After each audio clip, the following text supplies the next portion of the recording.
Hello! So, ito na nga. Hindi na ako walking dead. Naka-fully charged na ako. Nakainom na. Nakatulog ng maayos. So, iyan ang place aming nirerentahan. Yan siya. Ayan. Ayun ang mga hangover pa. So, ayan. Iikot tayo sa bahay nila, ha? Tara na. Dito tayo daan. Actually, malaki ito eh. Saglat lang. So, ito yung beach resort sa may... shit, nakalimutan ko ng mangalan. Casa Amina. Yan, ito siya. Tapos, all the way here, yung lugar.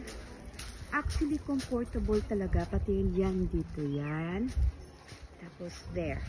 Private talaga siya. Yan. So, ganyan siya. Ito yung labas. Ganyan, hanggang dito. Yan, ang nirerentahan namin din dito. Yung dito, iba yung may-ari daw yan. So, hanggang dyan na. Pasok tayo sa loob. Tara. Ito. Yan, may barbecue dito. Yan, ganyan siya.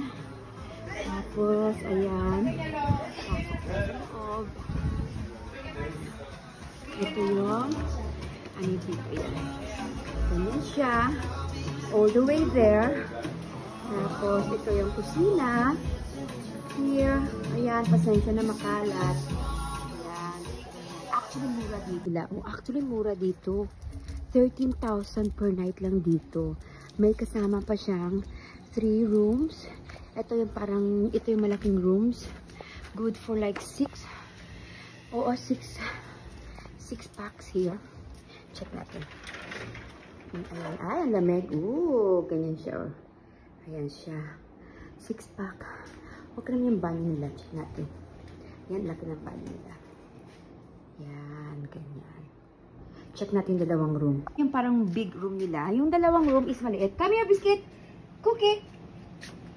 Yan. Ito yung maliit na room dito sa baba. Yung may dalawang double deck. Ang kalat-kalat ang mga kwarto namin na. Dito kami sa baba.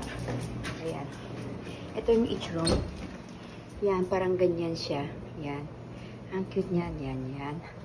Tapos share lang sa bathroom. Dito yung bathroom nila. Okay. Ay, may tao. Sorry. Here our room, ang kalat. Yan. Bahala na kayo dyan. Okay, get out.